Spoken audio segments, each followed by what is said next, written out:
So today is soybean planting. As you can see, I'm back in the 2+2. Again, I'm pulling our 30-foot, actually 33-foot field roller, smashing in some rocks. We have rocks here again. It's another field. This field right over there is where we were planting corn the other day. You can see coming here is another one of our rock piles. We have a contractor coming in and picking up some rock again. That's with his payloader there. There's a rock pile there. There's another rock pile, you know, another eighth of a mile length, and another eighth of a mile is another rock pile. These came off various fields around here. But today, yeah, I'm smashing more rocks down. Brother's over there in the other corner planting the beans. The first we've been able to get in the field for a week. We had 3 inches of rain about a week and a half ago, and then last weekend we had another 3/10. Fields over there, we tried to drive across them with the UTV today, and I buried it. Had to get a rescue, get pulled out. But yeah, wanted to say that normally we pull this field roller with our International 766, but we had a tire go flat on it. One of the rear tires, of course, has to be. And tires are shot, and we need new tires. And it's an odd duck size. It's 20.8 34s. They're almost unattainable. There's only like 2 manufacturers of those tires, and they're just outrageous on price. So we're looking at what our options are. So today we're pulling it with the 2+2. The other advantage is the 2+2 has air conditioning. Today is hot. It's 90 degrees here. And we're going to put air conditioning in our 766. Just haven't gotten around to it. Yeah, and then the other thing is the 2+2 has a little bit more traction than the 7. See, oops, missed that corner. I have to come back.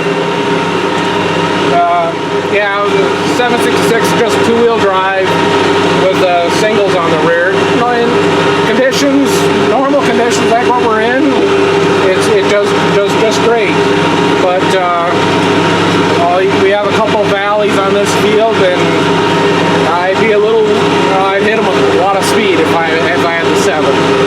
But don't have to worry. We got, right now I got 8 tires driving versus the 2 on the 766. But like I said, normal conditions, it just rolls right along with this. But I got several potholes. I got another field way up there that we're going to be doing today. That it has several wet spots in it that I don't think I'd get through with I know I wouldn't get through with the 766. So, and like I said, we got a flat tire. But that's what we're doing today. And you see right over there is the bean planter going.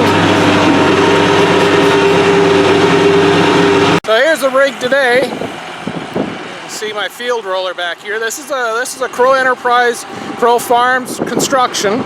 We built this one in the winter of 2011. It was the winter of 2010-2011. We built this roller. The other one you've seen a video of is one we built in the winter of 16-17.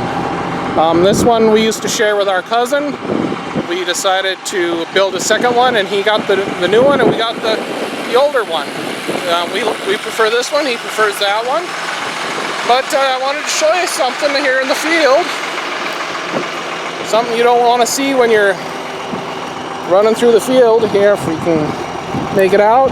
Yeah, nice beauty there. See that?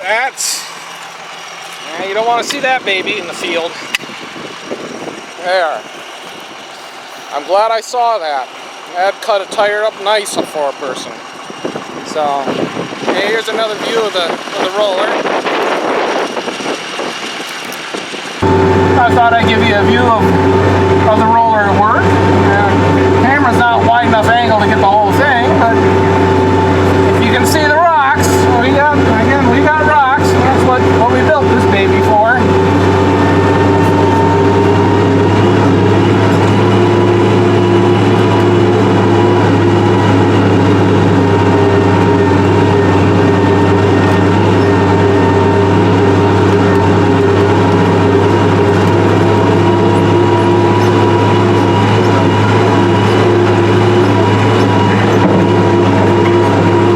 Maybe you can hear a few of them hitting the roller.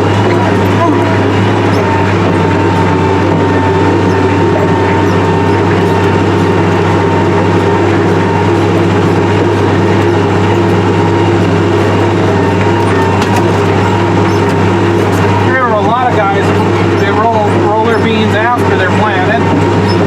Again, the only reason we roll in front of the planter is because of these rocks.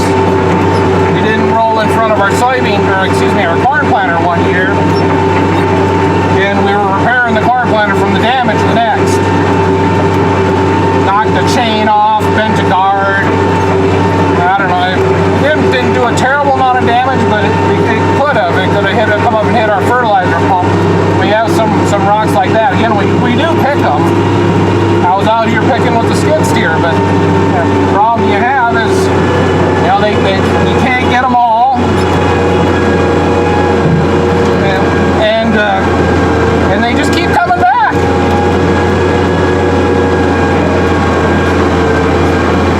And it does provide a nice even surface for the row units to ride on. You know, no divot, you know, dump little bumps from the tillage tool left over, and it gives a nice surface for the row units on the planter.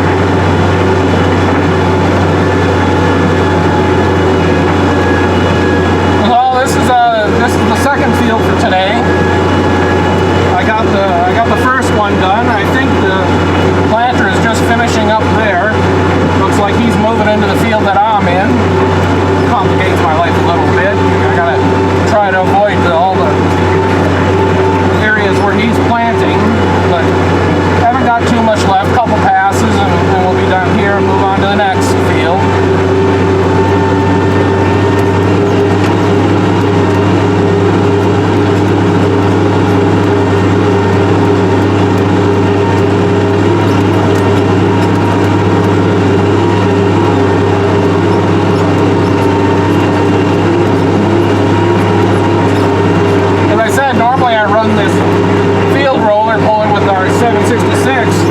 I did it so much that I bought a Raven Cruiser 2 GPS system for that tractor as well. It makes it much nicer to do skip passing as you go, you know, make a pass, skip a pass, make a pass, skip a pass across the field and not have to worry about skips. So it's rolling for soybeans. You do not want skips. The damage from one of these rocks running into the combine, we've been fortunate. The few rocks that have popped up after rolling and planting, you know, the rock trap has caught them. But yeah, so like I said, the 766, I have a GPS unit in that one, so it makes it much nicer to roll, especially at night. Even with LED headlights and stuff, that GPS makes it much more pleasant. It's the same GPS system we have in our planter tractor. We just use a basic GPS, but it definitely makes it more pleasant in planting conditions too. A couple years ago we had it was really dry during planting,